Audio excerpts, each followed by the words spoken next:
Welcome to SciTech Culture with Steve Kern and Ben Warner, where we examine science, technology, and culture in the 21st century. Visit our website at scitechculture.com. So I've been thinking recently about a lot on this topic, I think, just in the background, Steve, just because, I don't know, life's different now, life's speeding up, it's changing a lot of technology and all of that. And the big question is modern life too convenient for all of us? And we'll unpack that a little bit today, just with the discussion. But I just wanted to start with this idea that there's a growing feeling, people aren't as happy anymore. They're not quite as connected, that feeling of society. I don't know, compared to what maybe 50 years ago, maybe 40 years ago, 30 years ago, maybe even like just 10 years ago, maybe. We've rattled on about things like social media having a negative impact on people and engagement and whatnot. On the flip side of it, you've got technology is really quite astounding today. If you think about what you can do, what's available to you, etc., there's so many things that, would have been impossible not that long ago. But then there's like this other side to it where I could potentially never leave the house because thanks to technology, I can have everything brought to me. And I never have to really do anything. I guess I'd have to find a way to have income coming in to pay for all of that, of course. But just starting at that macro level, what do you think? It's an interesting dynamic that's at play here in terms of where motivation comes from, where, what do we do to, stimulate ourselves, get ourselves engaged? That sort of yin and yang of the technological impact, I guess. Well, I think you've started at the right place. I mean, thanks to COVID and government responses to COVID, there was a period where we weren't allowed to leave the house. So, and there was one place on the planet that was the most restrictive on the world. I don't think we need to revisit that, but that kind of showed that you can stay somewhere and earn an income and have things delivered or leave your abode briefly to get them. And wow, it all works. You really don't need any contact with humans or other humans at all. And I think when we put this against a backdrop as well, that social media in particular invites many different emotions, but very rapidly. So this has been well researched. There's not a lot of depth. You read a post, oh, that's sad. I'm sad for a moment. You read the next post, that's funny. Ha ha. Next post, oh, that's serious. But there's no real engagement. And so because there's no engagement and there's no deeper engagement or deeper thought and feeling around the emotions, what we tend to have is a lot of rapid changes in emotion that make us uneasy, unsteady, and more open to more emotions. And unfortunately for humans, the emotions we tend to gravitate towards are negative. The whole negativity bias thing, because that tiger could eat you at some point, so you better think of the worst case scenario. That's right. There's a new leader in town and he's terrible. All these bad things could happen, etc., etc. So, and we can even take this back to what we were speaking about the other week when we spoke about one glass a day of alcohol being bad for you, and we spoke about how the World Health Organization has done that on a global sort of extrapolated statistics. I mean, but in all fairness, the world or the UN or World Health Organization could equally come out and say that, well, every week, despite the odds, lots of people win lotto, so therefore it's advisable that everyone buys a lotto ticket. But they don't. So I think it's very easy. We know that negative news is far more interesting to a human. Any uncertainty or uncertain news brings out negativity, worst case scenario. And I think that these are the things now, because we're moving at such a rapid pace and we're experiencing so many very shallow emotions at once, it's very easy to stoke a feeling of uneasiness and consequently fear. Which would potentially lead you to not wanting to leave the house. Potentially, yeah, it might make you want to like line the inside of your house with stainless steel and tinfoil. Absolutely, absolutely. I wanted to use an obscure example here only because I've been thinking about it the last couple of days, and think about like music, for instance. Now, and stick with me as I go through this because I feel like it's the convenience thing is sort of highlighted here pretty well. But so like back in the day, I'd have to actually go out and buy physical albums, as we all did. Yeah. Now, I actually there was a really cool record store in the city, and I used to go in there, and I knew the guy there, and not that we were friends or anything, but he knew like what I was into then, which was movie soundtracks at the time, and I used to have discussions with him. He used to help me import CDs from overseas because they just weren't in the country. And I was able to get, like movie soundtracks that I liked that no one else would have had because no one else would have ordered them in, etc. Now, I'm just thinking of the process of that. So I would have had to have gotten out of my house, gone into the city, obviously park my car because I was driving at the time, go to that guy's store, have a half-hour interaction with him. He'd show me all of his order books and everything, saying, hey, you want this or that, and then I would come back and leave. I'd probably have to wait a month to get one of those imported CDs to come in, and then it would eventually arrive, which would have necessitated another visit to the city to his store to go and pick it up. Now you think about that interaction to today, where you can just pick your smartphone up, open an app, type it in, and 99% chance you're going to get the exact thing that you're looking for within about 20 seconds, and you're playing it wirelessly either to your earbuds or to your speakers in your home setup or whatever. And I just I know that's a bit of an obscure example, but on the one hand I find that incredible that things have changed that much, but then I also wonder, you think about the breakdown of all the movements I had to do in the old school example, and also I actually had to interact with someone in order to get that to happen. And you can see how that kind of thing is so applicable in so many scenarios of daily life. And I would think that it's the little things. It's all those little things. You add them all up and then put it all together in a big chain and then apply it at the societal level.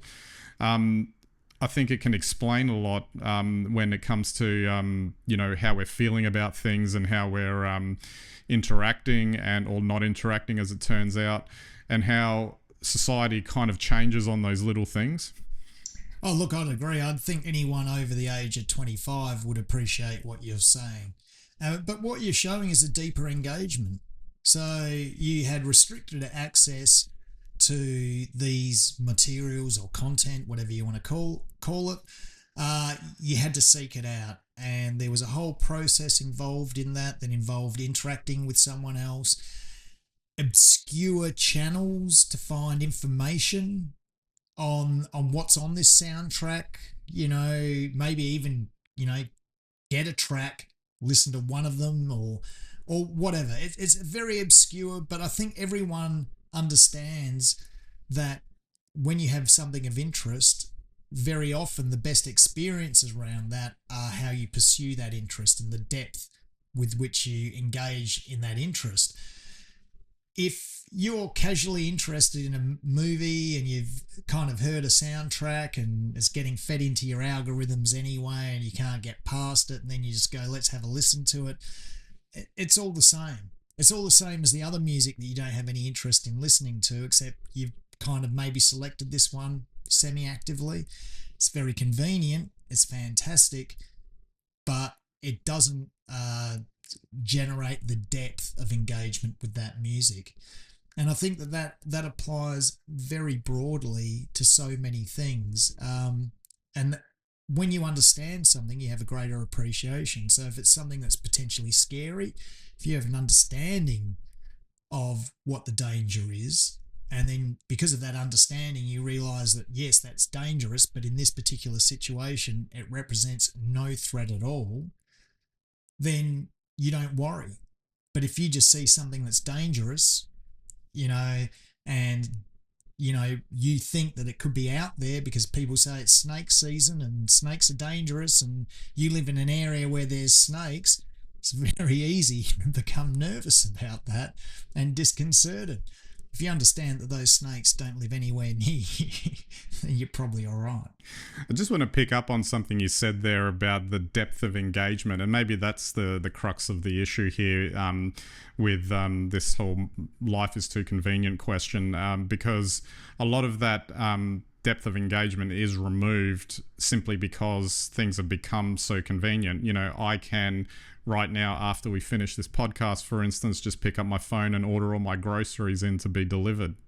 I could, and on the one hand, that's great, but then again, are we all missing something from that? And then if you add on that there's whole generations coming through now that have only known that this is the way things are done, I think that adds another extra layer on top. Well, Ben, I'd actually be interested in what your response to this is that, we're very close now to you having an app that will look at your last 10 grocery orders and potentially select your whole list for you. Now, of course, you'd review that list and make changes, but then one week you don't do it and you pretty much got everything you needed. So next week you don't do it, and before you know it, you don't even know what you're ordering. AI is doing it for you. Everything seems normal, but it's changing things slowly and slightly until every week all that shows up is 20 buckets of chicken. It's like narrowed it down to the basic essentials there. But that would be convenient because then you wouldn't have to think about what to eat.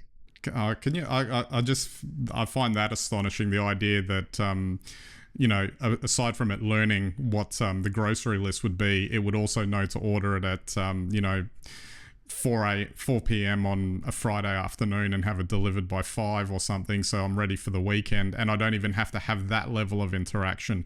It's like that to me is a little bit scary in a way, that you don't even have the interaction with a chatbot. Yeah, but by the same token, it's scary to us because we know otherwise, and we think we like having a choice. We think we like, but imagine in the future we're in a well constrained by lack of resources, and actually say, for instance, I mean, we may well be at a pinnacle now in terms of choice for food, but maybe in the future there will only be Soylent Green, Soylent Yellow, and Soylent Red.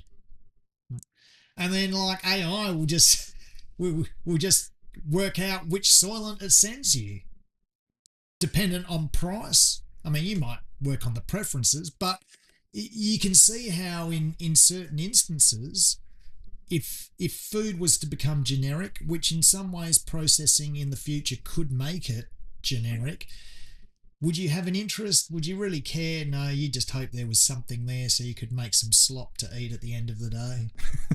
Well, that's an encouraging thought for the future. That won't make us sad at all. See, that's the negativity, the unknown in the human getting worried about these things. Of course, it would be champagne and caviar every night. Absolutely. So just finally, I guess another question I have is, has the pace of technological innovation that has made all of these things amazing and useful gone too far for our own development as human beings, as are our ingrained sort of habits, behaviors or whatever, have they been able to catch up with all of this stuff? Because it's great that if I don't have to think about my grocery list every day, that's a whole bunch of time that I could devote to something else. But to me, evidence would suggest most people wouldn't be using that time terribly efficiently or productively. Well, to use a well-worn cliche, we've got a bit of a two-speed convenience situation here. As someone who's trying to book some travel engagements in the future, websites aren't particularly friendly or convenient when you're trying to book a lot of things. So I'll just put that on the table. And I think everyone has tried to renew something, a subscription sometimes, start a new subscription, just try to work out what the hell it is they're signing up for and how to do it. It's not always convenient or easy. You'd much rather talk to a person or have someone guide you through it, because not even chatbots cut it. At the other extreme, you're absolutely right. You know, gee, why not just let AI determine what you eat and what temperature your house is, and configure your whole household operations to be the most economical to deal with the cost of living crisis? It sounds scary to take that choice away from us, but by the same token, that choice has been taken away by social media. We think that we see what we see because that's what we choose to see. But the reality is the algorithm is targeting you with what it thinks you will react to, what will keep you on the platform longest. So it's a tough one, isn't it? Have we already lost a choice? Are we already being shaped by that? And if we get that time back, what will we do? Just spend more time on the socials? Or watching streaming shows or whatever. That's what I'm saying. Like, I don't necessarily think that the promise of technology to free up our lives and make things better, I'm not saying that the intention there is bad. It's just what's the actual practical impact of what people will actually do with their time. It's the boiling frog. You know, it's happening fast, but it's happening slow enough that we don't notice. And to a generation that grows up only with smartphones, the next generation, which only grows up with AI, will not know any different. And if choice is taken away from you right from the start, because that's a job that AI does, and this is completely conceivable for someone who's 5 years old today, by the time they're an adult, AI may be making a lot of choices for us, and that's just the way it is. And then, you know, all these people who are, 20 years old today, but will be, God, ancient at 35 years of age, will be talking about the times when, they used to actually choose what temperature their house was. or even their streaming services, because, in the future, an AI agent might do all of that for you. It might choose your streaming service based on which service has the most shows that you're most likely to watch. It might choose your fashion for you based on your favorite color and your local climate. And we could go on, and food is the same. We could go on and on and on, because we're already giving up choice in so many ways. So, there are now people that will help you decide what car, and I'm not talking about the salesman at the showroom, independent people apparently, or AI bots that will help you select the make and model of your next car because you don't know anything about cars. Similarly, this is starting to happen now more and more. Interior design, for instance, there are thousands of examples, and they're all around us. In the past, we used to make choices. Maybe that's why they were so simple and bland. But now these choices are very complicated. What color cushions? Let AI do it, then you don't have the stress. Is it good? Is it bad? I don't know, Ben, but I think it's happening, and I can't see any way of stopping it. Well, on that note, we might wrap it up there, and I guess I'll just, I don't know, install Jarvis from, Iron Man's Jarvis in, and I'll be all good to go. Well, that's right. Alexa, Jarvis, Siri, any of them, maybe even Copilot in the future. Away you go. Absolutely. All right, so that's it for this week's episode. We'll catch you next time.